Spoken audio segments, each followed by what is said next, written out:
இதை நீ போகாத உன் வீட்டுக்கு, நீ போகாத பெத்லகேமுக்கு, நீ நம்ம கூடவே இரு, அரண்மனையிலே இரு, நம்ம ரெண்டு பேரும் ரொம்ப நட்பா இருப்போம். அந்த அளவிற்கு அந்த யோனத்தான் தாவீதை நேசித்தான். இன்னொரு விஷயத்தை நீங்க கவனிங்களேன்.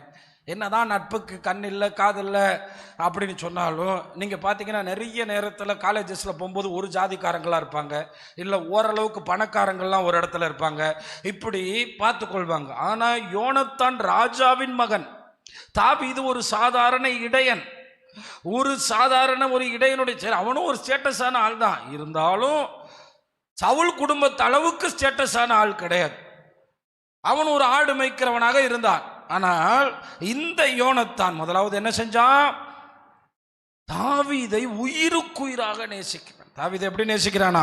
உயிருக்குயிராக நேசிக்கிறான். இதுதான் அங்கே செய்ததான காரியம். யோனத்தானை குறித்து எடுத்து பாருங்கள். 1 சாமுவேல் 18ஆம் அதிகாரம் 1ஆம் வசனம். அவன் சவுலோட பேசி முடித்த பின்பு, கோலியாத்தை எல்லாம் முடிச்சு கொன்று போட்ட பிறகு சவுலோடு பேசி முடித்த பின்பு, யோனத்தானுடைய ஆத்துமா தாவீதின் ஆத்துமாவோடு ஒன்றாய் இசைந்திருந்தது. அந்த எந்த அளவுக்கு யோசிச்சிருப்பான் பாரு. ஒரு புருஷன் மனைவியினுடைய ஆத்துமா கூட சில நேரம் ஒன்னா இசையாது. சில நேரம் இவர் ஒன்று சொல்லுவார், அந்த அம்மா ஒன்று சொல்லும். இவர் ஒன்றை விரும்புவார், அந்த அம்மா ஒன்றை விரும்பும். ஆனால் இந்த இடத்துல பார்த்தீங்களா, கவனிச்சு பாருங்க, 2 பேருடைய ஆத்துமாவும் எப்படி இருந்துச்சான்? இசைந்திருந்தது. யோனத்தான் அவனை தன் உயிரை போல. நம்ம ஆண்டவர் அப்படி நேசிக்கிறோமா? உயிரை காப்பாற்றுறதுக்காக நேசிக்கிற மொழியும் உயிரை போல நேசிக்கிறோமா? ஏதாவது நம்மளை காப்பாற்றுவார், வேலை தருவார், செல்வம் தருவார், நேசிப்போம். ஆனா இவன் எப்படி நேசிச்சானா? உயிரை போல நேசித்தான். ஒரு பயங்கரமான நட்பு, ஒரு ஆழமான நட்பு. இதை நாங்கள் இந்த 4th ஸ்டாண்டர்ட் படிக்கும்போது மடத்தில் நல்லொழுக்கம்னு ஒரு கிளாஸ் கொண்டு போவாங்க. அதில் இந்த நட்புன்னு போட்டு இந்த பாடத்தை போட்டிருந்தாங்க. ரொம்ப பயங்கரமாக இருக்கும் அவங்களுடைய அந்த வர்ணனையும். அந்த இது நல்லொழுக்க கிளாஸ்ன்னு ஒரு கிளாஸில் சொல்லி கொடுத்தாங்க. இப்படி ஒரு நட்பு, பயங்கர ஒரு ஆழமான நட்பை குறித்து எடுத்துக்காட்டாக இதை சொல்லி கொடுத்தாங்க. இப்போ நான் ஸ்கூலில் படிக்கும்போது படித்தது. அது எனக்கு ரொம்ப ஆச்சரியமா இருந்துச்சு. அது மாதிரி தான் இப்போ பார்க்கும்போது உயிரை போல நேசித்தான். உயிரை போல நேசிச்சதுக்கு அடையாளமா என்ன செஞ்சான் தெரியுமா? அந்த யோனத்தான் தாவீதை தன் ஆத்துமாவை போல சிநேகித்ததுனால 4ஆம் வசனத்தில் பாருங்க, அவன் போர்த்து கொண்டிருந்த சால்வையை கலற்றி அதையும் தன் வஸ்திரத்தையும் தன் பட்டயத்தையும் தன் வில்லையும் தன் கச்சையையும் கூட தாவீதுக்கு கொடுத்தான். எவ்வளோ கொடுத்துருக்கான் பாருங்க. என்னெல்லாம் கொடுத்துருக்கான்? சால்வையை கொடுக்குறான், தன் வஸ்திரத்தை கொடுக்குறான், தன் பட்டயத்தை கொடுக்குறான், தன் வில்லை கொடுக்குறான், தன் கட்சியை கொடுக்குறான், எல்லாத்தையும் கொடுத்துட்டான். அப்போ ஆண்டவரை நம்ம நேசிக்கும் போது ஆண்டவருக்காக நம்ம என்ன செய்ய ஆரம்பிப்போம்? கொடுப்போம். ஏன்னா ராஜாக்களுக்கும் ராஜாவின் பிள்ளைங்களுக்கும் எது ரொம்ப முக்கியம்? அதை கொடுக்க மாட்டாங்க. அது அவ்வளோ சீக்கிரம் கொடுக்க மாட்டாங்க. அப்போ முதலாவது ஆத்துமா போல நேசிக்கிறான், உண்மையாக நேசிக்கிறான். இது நமக்கு எதை குறிக்குதுன்னா, தேவனுடைய பிள்ளைகள் ஆண்டவரை இப்படி நேசிக்கிறோமா? நம்முடைய மேன்மையானவைகளை ஆண்டவருக்கு என்று கொடுக்க முடியுமா? நம்முடைய உள்ளம் ஆண்டவருக்கு இப்படி ஒரு நேசம் இருக்குமா? அவனை விட்டு பிரியவே இல்லை, அவனை விட்டு விலகவே இல்லை, அவனை விட்டு பிரிய அவர் நினைக்கவே இல்லை. அந்த அளவிற்கு அவர் நேசிக்க ஆரம்பிக்கிறார். நீங்கள் ஆண்டவரை நேசிச்சிங்கன்னா இந்த ஆண்டவர் பேசுகிற வார்த்தைகள் இது எல்லாத்தையும் உங்கள் இருதயத்தில் வச்சுக்கிருவீங்க. அதுதான் அங்கே ஒரு அன்பு. ஏன்னா அந்த அன்பு ஒரு விஷயத்த சொல்லுவாங்க, அன்பால் கொடுக்காம இருக்க முடியாது.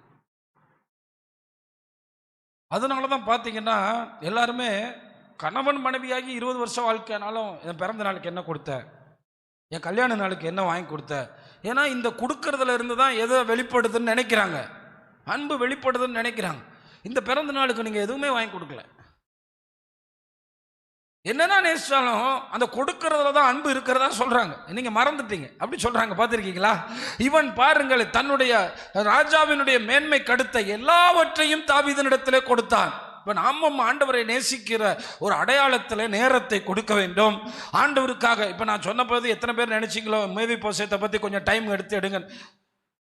எதுக்கு இப்போ வேற மறுபடியும் ஸ்கூலில் தான் ஹோம்ஒர்க் கொடுக்குறாங்க, இவங்களும் ஹோம்ஒர்க் கொடுக்குறாங்களே.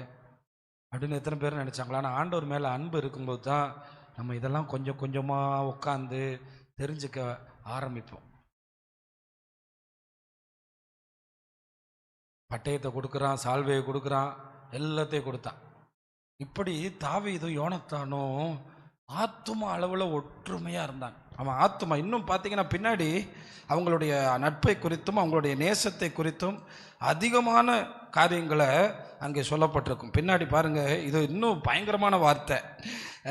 1 சாமுவேல் 20ஆம் அதிகாரம் 17ஆம் வசனத்தில் பாருங்கள், யோனத்தான் தாவீதை மிகவும் சிநேகித்தபடியால்.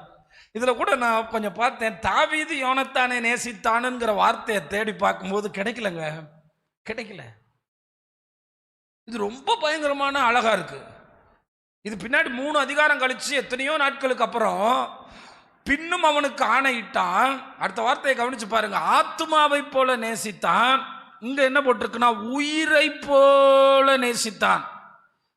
அதனாலதான் யோனத்தான் மரிக்கும் போது தாவீது எழுதின அந்த வரிகளில் உன்னோட நேசம் ஸ்திரீகளின் நேசத்தை விட இன்பமாய் இருந்தது.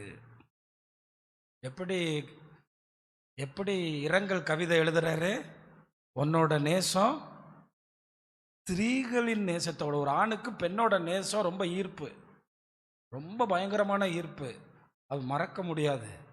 ஆனால் அவனுடைய மரண நாளில் அவன் எழுதின அந்த இரங்கல் கவியில் என்ன எழுதுறாரு, உன்னோட அன்பு ஸ்திரீகளின் நேசத்தை விட மறக்க முடியாது, ரொம்ப இன்பமாக இருந்துச்சு.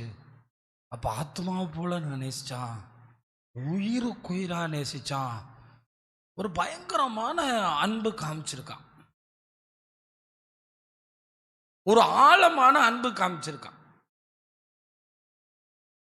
ஒரு என்ன சொல்றதுன்னா, அந்த ஒரு தன்னை விட அதிகமாகவே நேசிச்சது போலதான் இந்த இடத்துல இருக்கிறது. நமக்கு இதுல ஒரே ஒரு கேள்வி மட்டும்தான், நாமும் ஆண்டவரை அப்படி நேசிக்கிறதுக்கு நம்மை ஒப்பு கொடுக்க வேண்டும். இந்த இடத்துல தாவீது யோனத்தானை நேசிக்கவில்லை என்று நான் சொல்ல முடியாது.